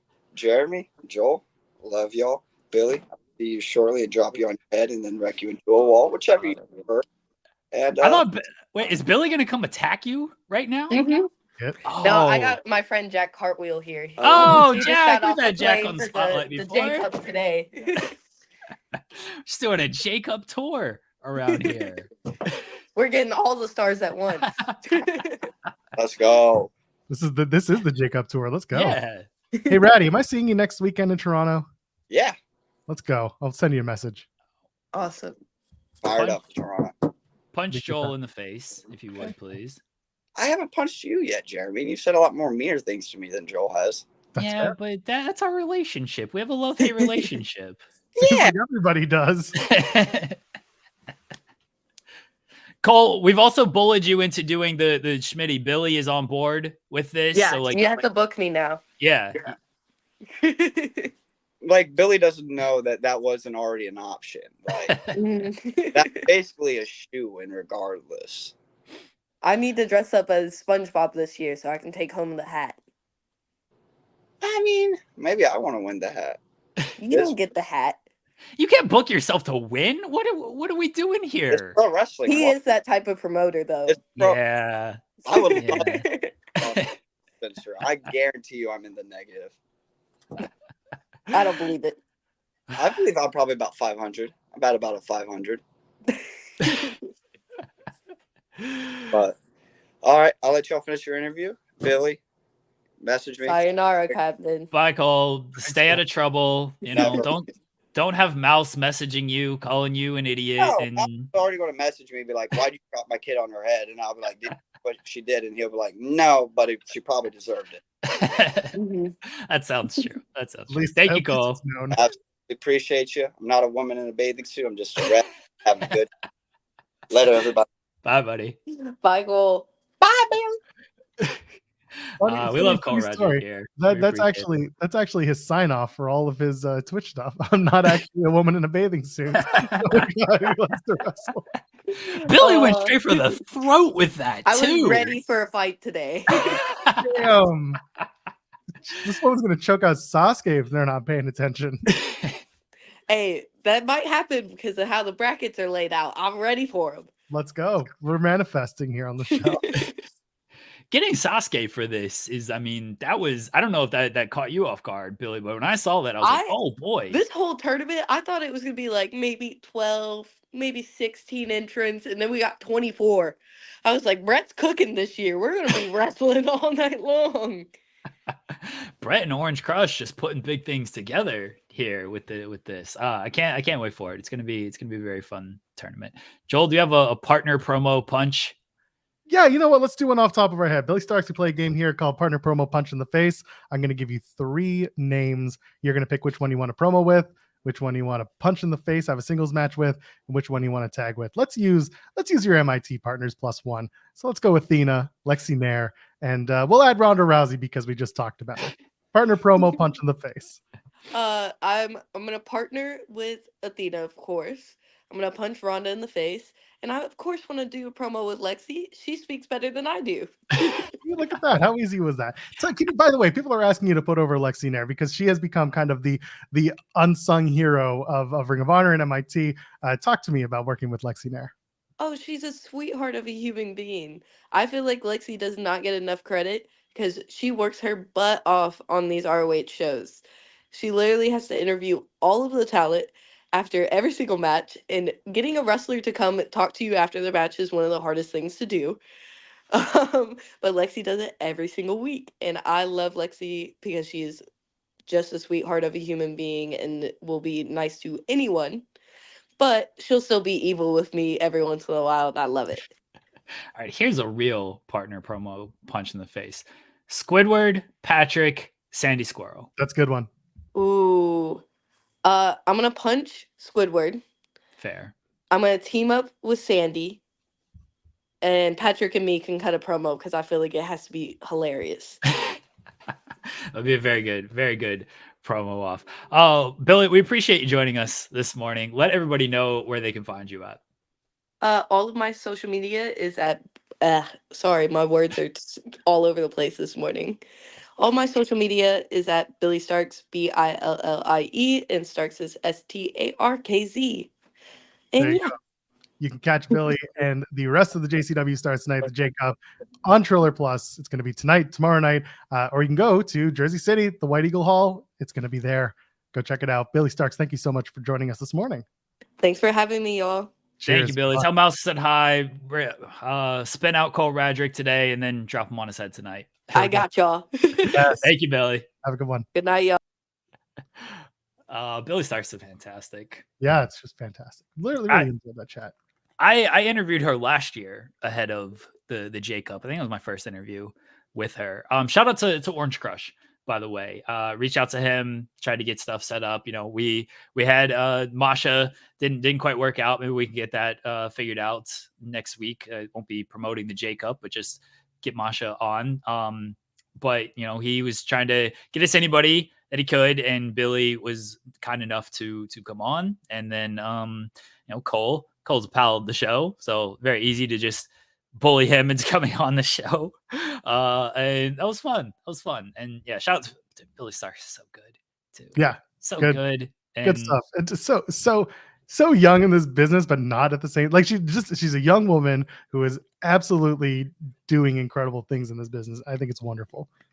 You can tell the right people are involved in surrounding her, so that's pretty good stuff. Oh, and Jack Cartwheel, of course, made a Jack Cartwheel brief cameo. Mouse, who I met at Sean's match at BLP. Mouse is very kind. You know, I have a literal photo from Mouse. If I accomplish nothing else in this business, I can say I got a professional photo taken of me by the great Mouse. So that's one of my claim to fames out there. Mouse is fantastic, and you know, he always looks out for the kid, as he calls her. It's good family to have. All right, shall we get back to what we were talking about? What were we talking about, Joel? You're gonna have to tell me. We were talking about Dynamite. We were talking about Ricky Starks. We were talking about the potential of Ricky Starks turning babyface, but also we can talk about Sting and Darby capturing the AEW World Tag Team Championships. Yeah, Sting and Darby won, I think, which wasn't super unexpected. Heading into the match against the Young Bucks, didn't feel like Sting and Darby were going to lose before Sting's last match. Now I assume the titles are going to be on the line. That was a really good match. Dude, when Sting jumps off that balcony, it looks like he is just like a sack of potatoes and just does not. He's like, y'all motherfuckers better catch me. That's it. Y'all better catch me. And they do. They do. They know that that's not a sack of potatoes, Jeremy. That's a giant sack of money. Yeah, like they catch him, but man, he looks like he's just coming off heavy on those dives, and he's a big dude too. Like, he ain't like Sting he ain't Darby out there. Like, he's a big dude, so when he jumps off of the balconies like that, oh, well, I'm glad they caught him. Glad they caught him. Me too. And yeah, whenever they seem to do tornado tags for every Sting tag match, which is fine. It allows you to enjoy a Sting singles match that's not actually a Sting singles match. And you know, it sucks for production having to take two different fights that are going on in the arena and separate them, but they do a pretty good job of getting those and getting those stories out. So it was good. I'm really, really, really happy with that match, and I think Sting should be too. The post match we touched on, Young Bucks come out in their white suits, and they have a bloody Darby Allin canvas to paint with. It was good stuff. We're getting a different Young Bucks than we've had ever in AEW, and this is a new approach to their story, and I appreciate that very much, because the Bucks for a little while were kind of just being snarky baby faces and then snarky assholes, and then it wasn't hitting the same. This is a different character. This is a different vision. This is a different style, and I am a fan of it because it's different and it's clicking in the right way. Yeah, and I love the post-match attack by the Bucks. It's going to make them giant jerks, as this is where they're best at. They are best when they're little pricks, and that's what they're being. That's what they've been since this whole EVP thing and Matthew and Nicholas. And they're going to, again, Sting and Darby are the top baby faces in the company. They are. They're the guys that everybody is behind. Everybody loves Sting, and they want Sting to win. They want the best for Sting, and Darby is an extension of that. So when you beat up Sting's family, when you bloody them up, it looks great. It looks And good. this was a little, again, because I like a little attention to details. At the end of the beatdown, you can see them just kind of adjust their suits professionally. Just like, okay, got it out of me. Now we're back to business. I was a big fan of that beatdown. So there's some good stuff coming out of AEW. Again, not everything is perfect, but I will focus in this case on the positives because it was a strong episode of Dynamite. There's some good stuff. Going back to the Mercedes Moné, the big announcement, because we can't give it away. It's Mercedes. Boston. Anyway, get your super chats in. We'll talk about Mercedes. Some people are talking about the potential of having two debuts, allegedly Mercedes. Why wouldn't they do it in the Mercedes-Benz arena or something like that? Why would they do it in Boston? But I don't think they're filling that arena. It's fair. They will fill the TD Garden in this case. But let's talk about the potential of two debuts. Is that something that you would want to see AEW pull off? Is this their Bryan Danielson, Adam Cole moment with a CM Punk debut, or is this just one and that's good enough with some great matches on the card as well to make people excited for big business? I think it's both. I said it on Spotlight. I think it's both. I think Mercedes maybe opens the show because much like when they did Punk, they didn't wait around. It was, let's come out, let's introduce Mercedes, and just so everyone knows she's here. We're not gonna, even though it's very clear, we're not gonna screw around and maybe tease you and be like, oh, what, is she gonna show up? Like, we know she's gonna show up, and much like Punk, don't waste any time with that. So I think she opens. I think Okada closes. I'm of two mindsets when it comes to the Okada conversation. The idea of debuting two people in one night is exciting. The potential to have one debut take away from the other is something that I'm always cognizant of. You got to kind of make both stories in the debut matter.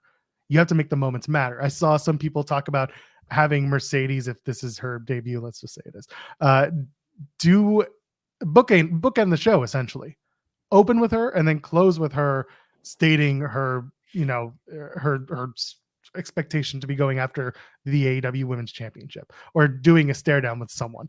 That also means that the Women's Championship would have to be on a big enough platform for the show to be the main event, to then have Mercedes involved afterwards. Maybe that's her come out on commentary, whatever it is. That's something that I would like more than just debut, because you're also getting Will Ospreay, in a couple of weeks, actually as early as next week.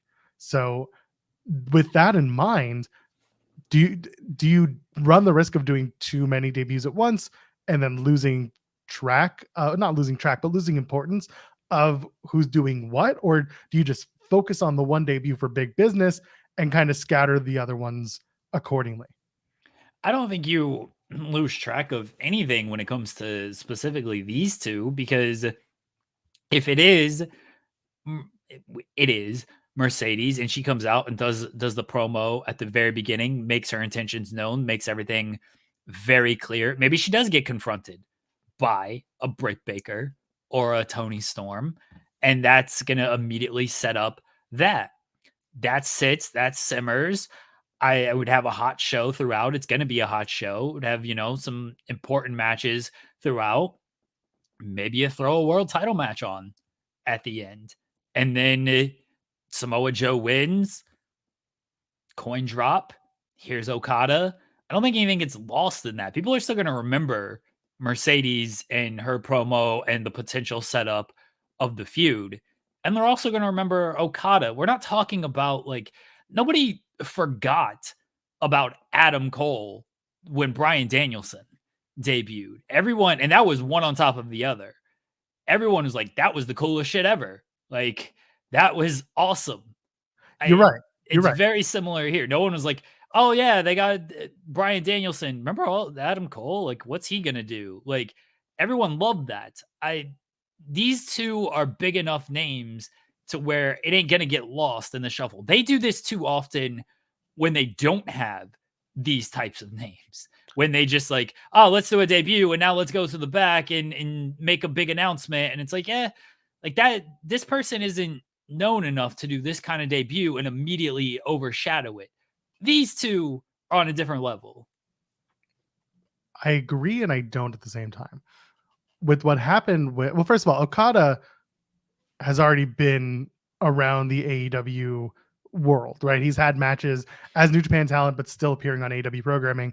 So him debuting as an AEW talent feels like it's big, but it's not. It's a different kind of big. You know what I'm saying? Whereas someone like Mercedes Moné, who has never officially appeared in an AEW ring, that's a bigger deal compared to Okada in terms of, again, a different face that we have not seen interact with anybody on that roster. So the Okada debut to me is like, if it happens, it's big, but it's not. I actually, in some ways, I think the Mercedes debut is bigger for the reasons I just laid out. And I think that's why that's why you can get away with doing the Okada on the same nights. Yeah. Maybe have them standing in the ring together like they did at Battle in the Valley. Okay, again, I'm not. Jeff has said, Jeff Valley Driver agreed with me that it's about how you finesse it. It's how you put it together and how you make it important. You alluded to, when Adam Cole debuted the same night as Bryan Danielson.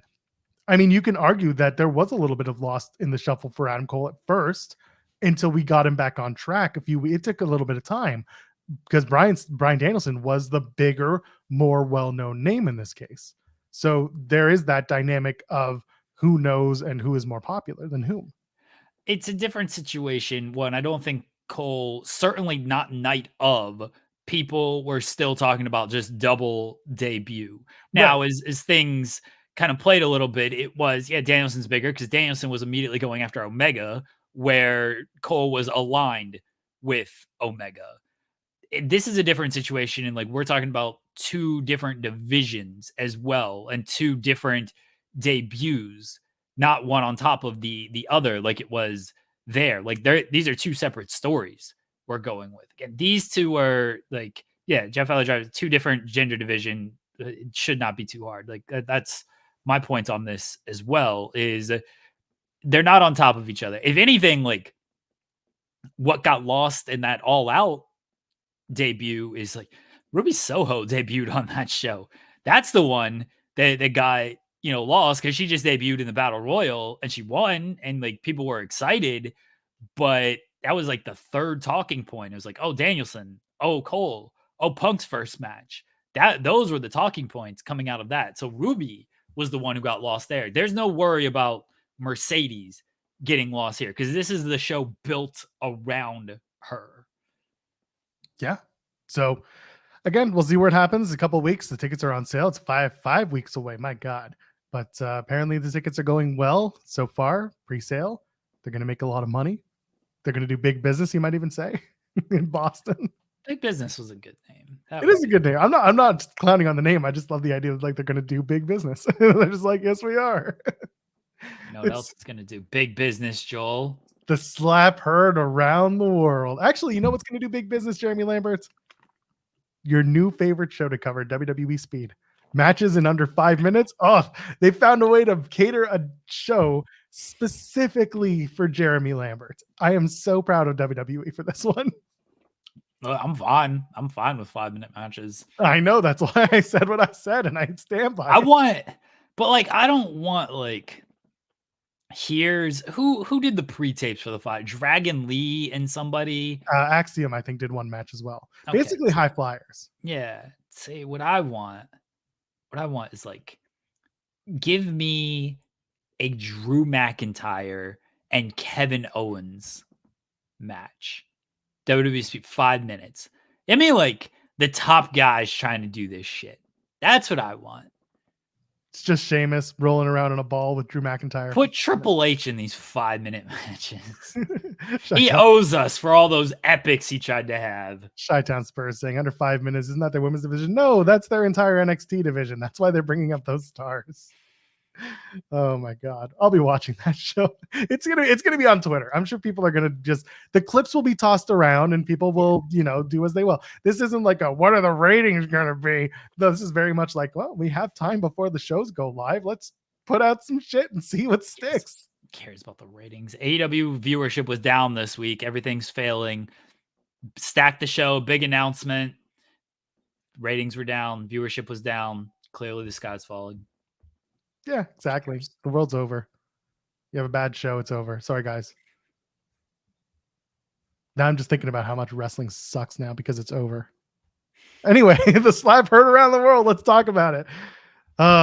This presser was everything that we expected it to be. It wasn't even a presser. It was a media event. It wasn't even a media event. It was an open to the public workout of the mouths. It was a Thursday, Raw Thursday promo for 1 hour where various wrestlers came out and talked their shit. But really, the most important one was Rhea Ripley and Becky Lynch. That was actually a really good conversation.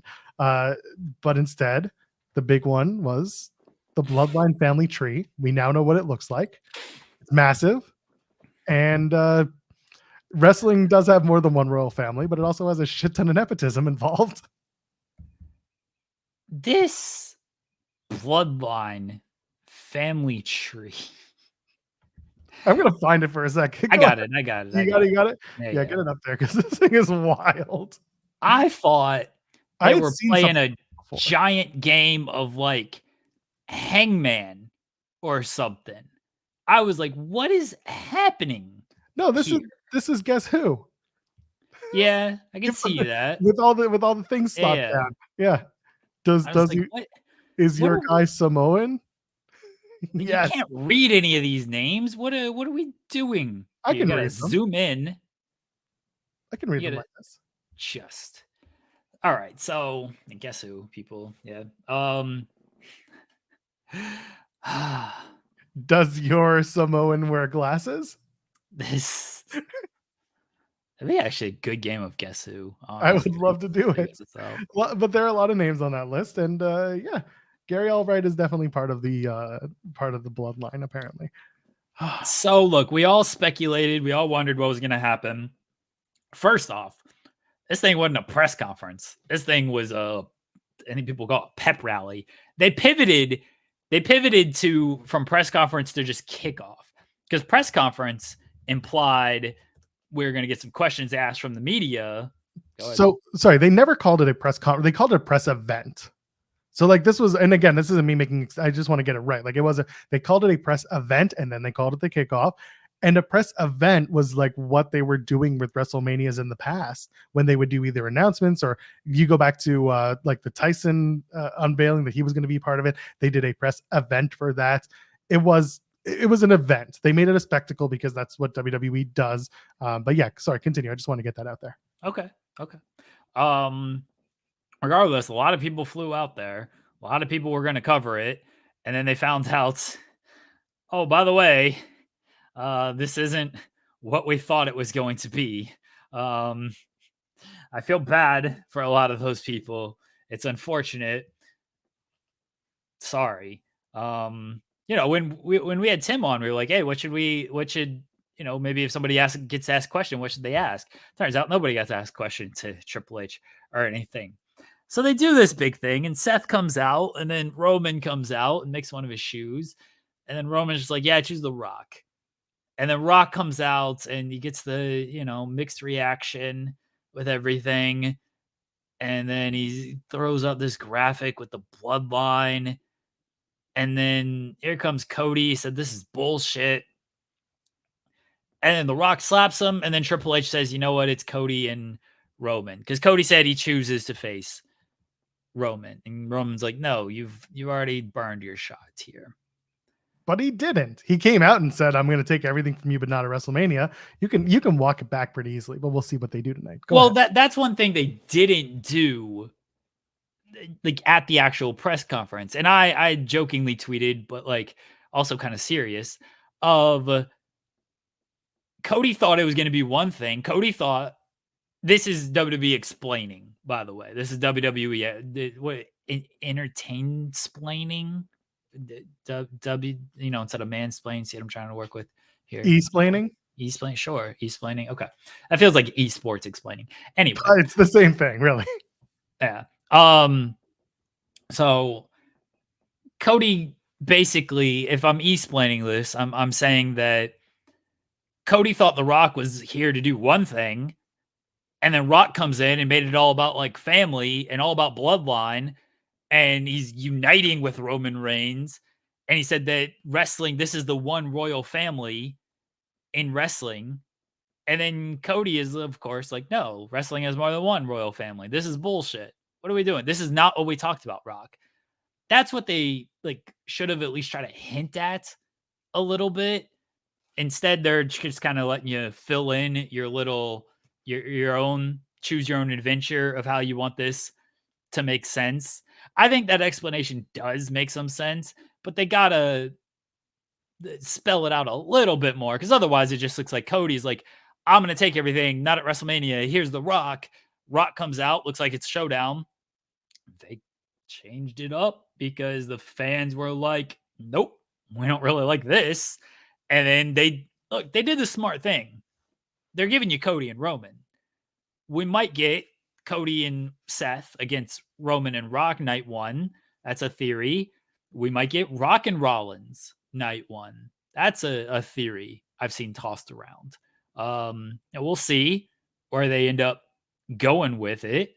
But they laid it out a little bit. They could have done a better job, but they got reactions to it, man. That thing felt big. I will say that. It did feel big. They did have a lost opportunity there. They could have had Brandy come out instead of, they didn't hit the music. Cody comes out, I was like, oh, no, this is bullshit. Brandy should have come out, just stride it away and say, who told you it was open bloodline night? Who the hell told you tonight was open mic night, bitch? Should have done it.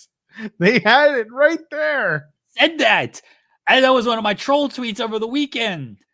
I said that, Rock comes out and starts talking, and then here comes Brandy. That's how you save this. That's all you do. Yes, that's all you should have done. But it's not what they did. Instead, they have this idea. So, okay, if the reporting is accurate, that part of the Rock coming in as a member of the TKO board and getting his name back is that it includes him wrestling this calendar year. Well, the good news is it's only February. There are other times when he could wrestle. Like, I don't know, how's the weather in Saudi Arabia in June? He's doing Mania. We gotta stop this. No, but is he? That's, the feeling is yes. He says, he goes up to Triple H, says, fix it, or we'll fix it for you. They got 2 months to get there.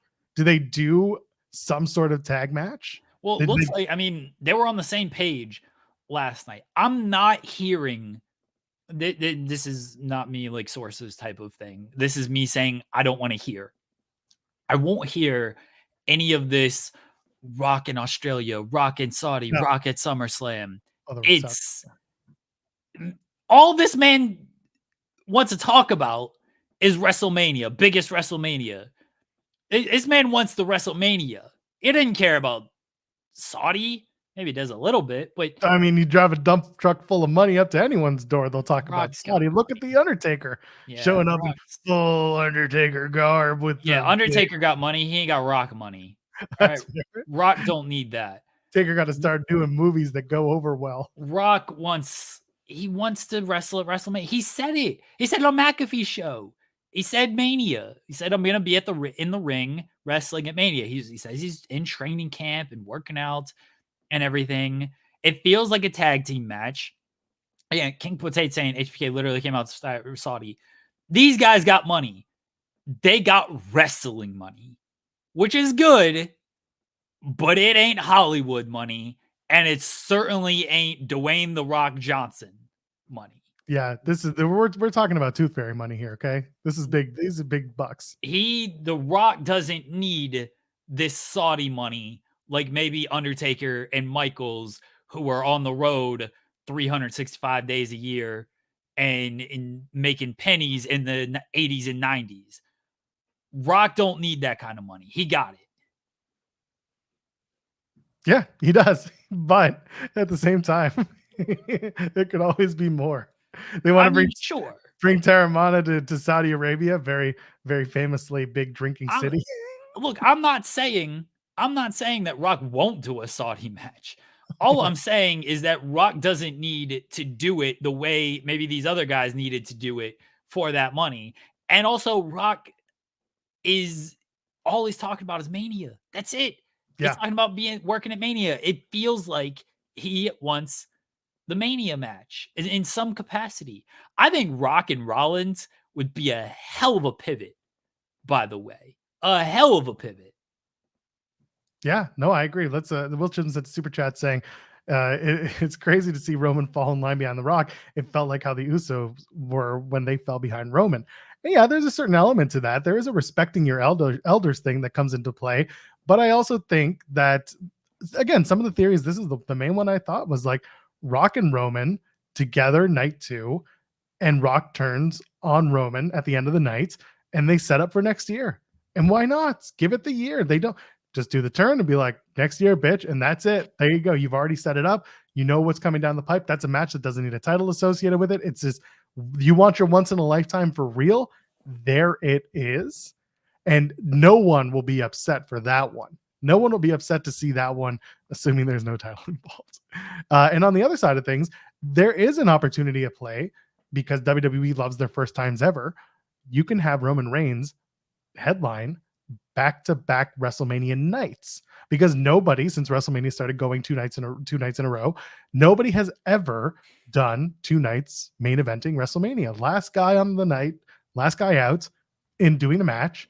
The problem is, if you do a tag match, someone's got to lose. Yeah, that's the tough one with the tag match.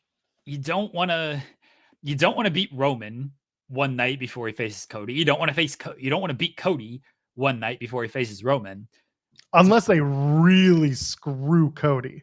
Like, that's a big heat. You got to come back tomorrow night to see him fit. Like, really, everybody gets involved. Like, it's a little bit overbooked. Thank you for the channel. A little bit of an overbooked finish to get there. That's the only way where I'm just like, if it makes sense, that's the only way it goes. And Rollins like walks out on everything, just being like, nah, this is too much for me. I'm done. I'm hurt. No, Rollins ain't on me. I already lost. No, Rollins isn't walking out. If anything, Seth is probably taking that L, and as the world champion, that ain't great. But Rock might take the L. That Rock losing makes the most sense. Cody pins the Rock night 1, pins Roman night 2. Please donate more money. But you want to really, really make Cody Rock night 1, Roman night 2? It don't get any bigger than that. No, it doesn't. And that's just, I don't know. I'm a fan of just, you're already making Cody the undeniable babyface. He can eat that pin the night before and then come back and really just, again, you have to have screwed him. Yeah, like I get what you're saying right now. Like I definitely get what you're saying of Cody loses, and then the make good is obviously he wins the title. Oh, here's another idea. You got, going back to Bloodline stuff and Judgment Day, you can do the cash in at WrestleMania. You can have them beat down Seth Rollins so bad that, you got Damian Priest come out, they pin Rollins, and then Priest comes out and he just picks the bones. And then but again, he's got to be a real chicken shit heel to win that title.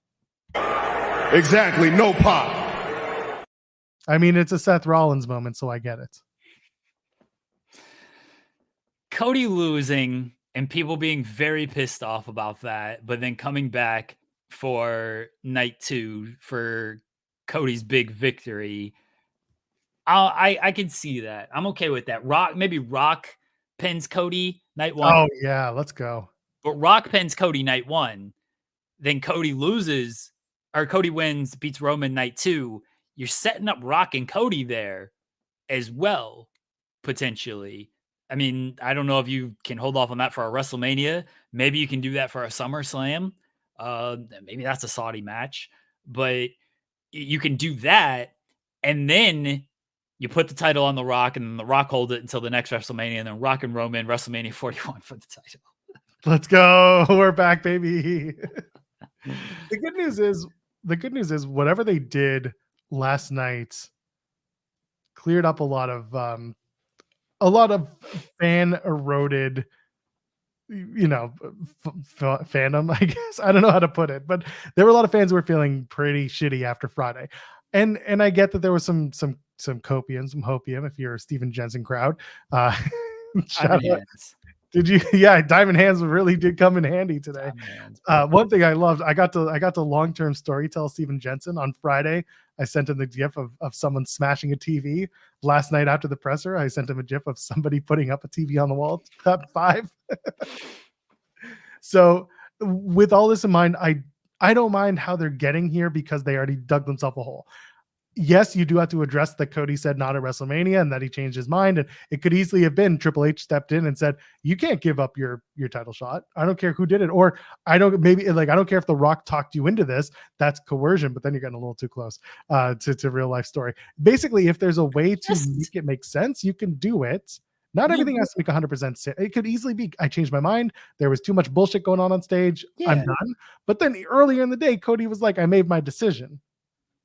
That's the one thing that's really like... Maybe his decision was Seth Rollins, and then he saw this bullshit on the stage, and he changed his mind again. And if he says it, then everything goes away again. So Cody is on the graphic for tonight's show in Charlotte for SmackDown. That could easily mean that he's not actually going to be on the show. He's going to be in a dark match because he has been working dark matches.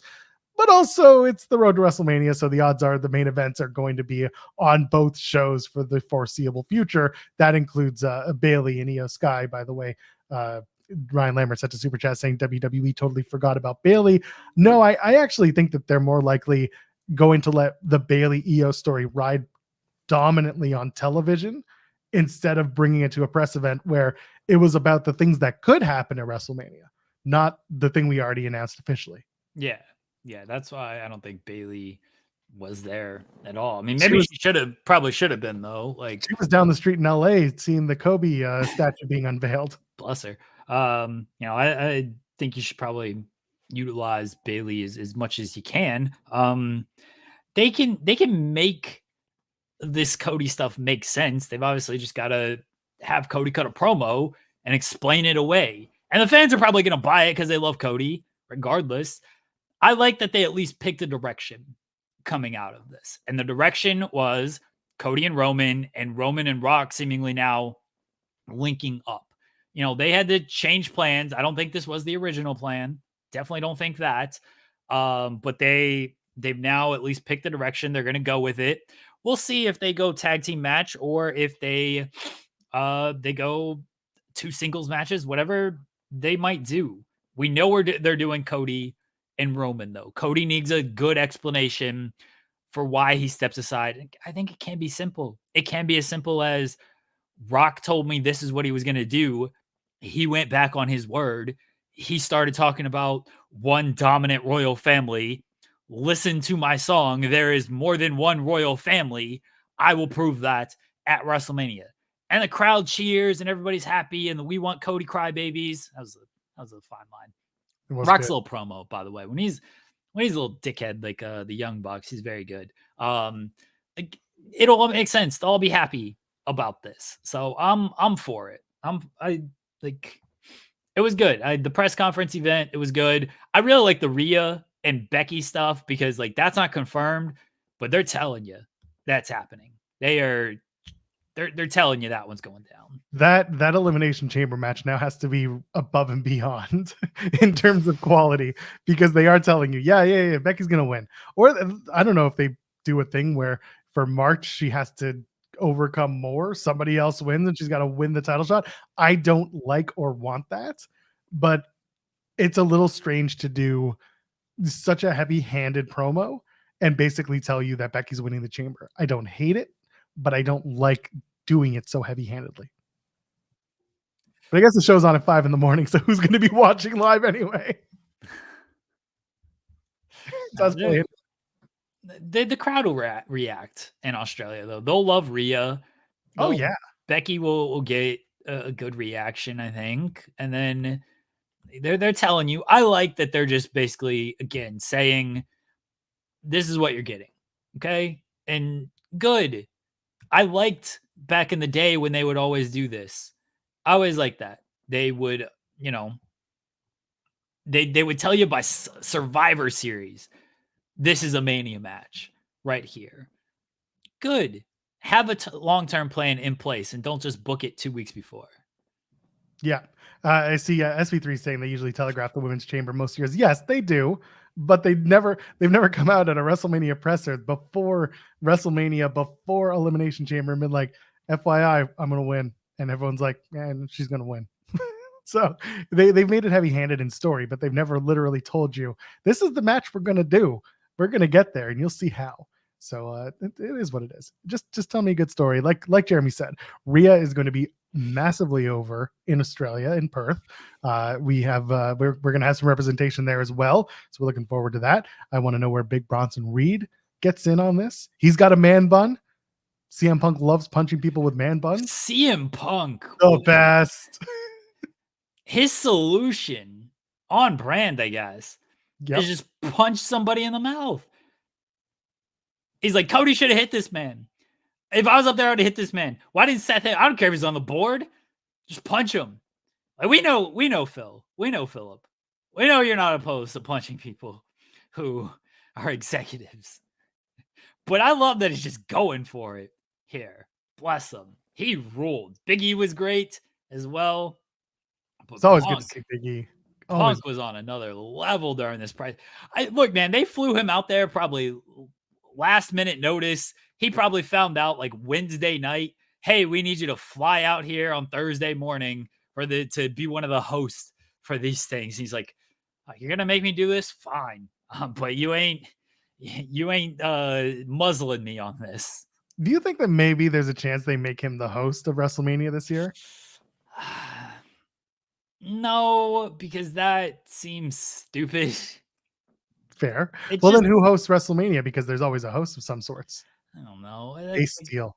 They got some celebrities that they can pull up, right? Like I think the Miz do it again. I'm pretty sure Miz has a tag team title match. No, R-Truth. They got plenty of celebrities. What do you mean like? They got the Rolodex of these. What's Joel Embiid? He's injured. Get him out there. They'll more likely bring out Rocky Stallone for this one. Yeah, get Sly out there. Like that's fine. They got plenty of celebrities. WrestleMania. Who's here? WrestleMania. You're gonna have a good time at WrestleMania. We don't. What? We don't need. I don't think Punk's gonna be the host, because then the expectation comes with him of being like the host. Like you can't put that on him. There was no R-Truth last night at the presser.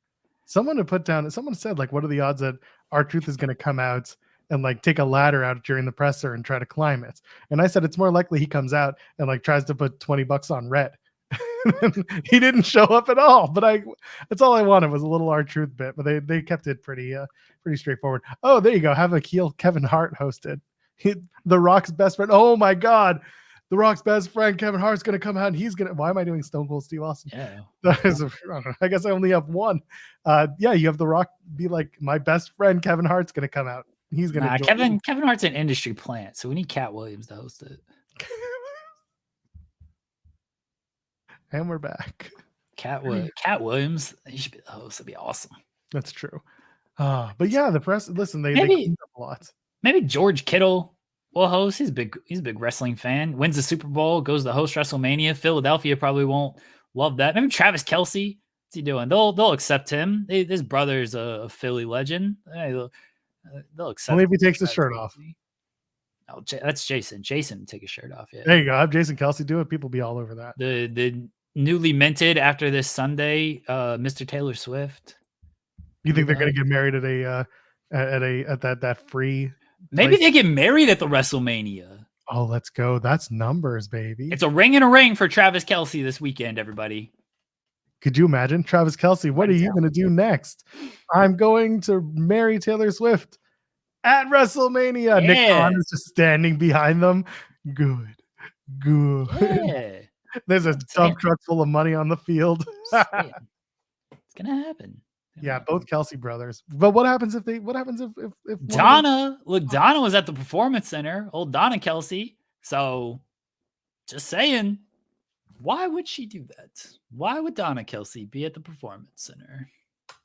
She was performing, that's for sure. Anyway, it was a good presser. It was a good event. Super Bowl's this weekend. I will not be watching because Why? I'm not a football fan. I don't give a damn. What are you doing instead? I don't know. Maybe I can rope Kate into doing a show for once. That sounds even worse. It really does. I don't know what I'm thinking right now. It's a bad idea. Taylor Swift and Chelsea Green having a thing. That'd be great. That'd be fantastic. Oh my God. All right. As we start to wrap up, there is a weekend wrestling preview. First, I want to get a super chat in from Why Solable, since a very generous one. Says, just want to thank you guys for the chat and being a great space in the IWC. I'm pallbearing for my niece this afternoon. I'm so sorry to hear that. I'm sorry, buddy. Love. He says, I'm hoping Rampage and Collision will help with the sorrow. Life is rough, but always pursue joy. Please live by that last statement. I'm so sorry to hear that. I'm glad that we can be a positive part of your day. And that's one of the best parts about doing the show, is being part of a positive group of people and our chats about those group. So we do send our love, and we always appreciate having you around, man. We hope you're good. Yeah, we appreciate it. Why Solable. Very sorry for your loss. Take all the time you need to grieve. However you grieve, it's never easy. But hopefully you can have an okay weekend, and the wrestling can be an escape of that. If it helps, Rampage does look like a very good show. Does it? So hopefully, yeah. I read the spoilers. I'm not going to spoil it here, but it does look like it's going to be a solid show. They usually do a pretty good tight hour, and this is no different. Will Chisholm sent a super chat saying, if we do the Rock is on the board storyline, they should have Ava change the Dusty Cup to the Rock Classic. That'd be good. The big meaty men should be the Rock Classic. Nah, they don't have many big meaty men. I guess they do. They got a couple. Nah, that'd actually be really good. The Rock Classic. Now they should go. Rocky Johnson, because him and Tony Atlas were the first black tag team to win the titles. So even the Rocky Johnson Classic. Oh, that's good. I like that. Good shout, Will. Yeah, it brings a whole new meaning to the Rock and Soccer.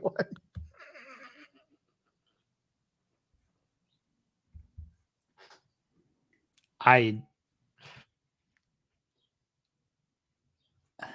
don't get it.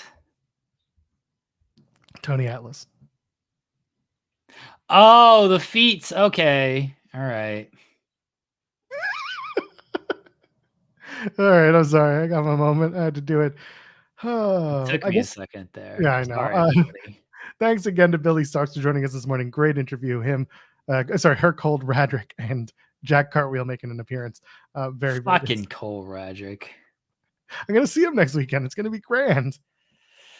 I love Cole. It's fantastic. Oh man, we'll be back here on Monday as we always are. We're gonna talk about wrestling. What about SmackDown, Joel? Yeah, what's going on in SmackDown? Let's take a real quick look. Bianca Belair is gonna beat Michin. Poor Michin. Logan Paul gets an opponent. His next opponent gets revealed. Who's Logan Paul is gonna face? I mean, I'm pretty sure it's opponent with an S, but WWE hasn't said as much yet.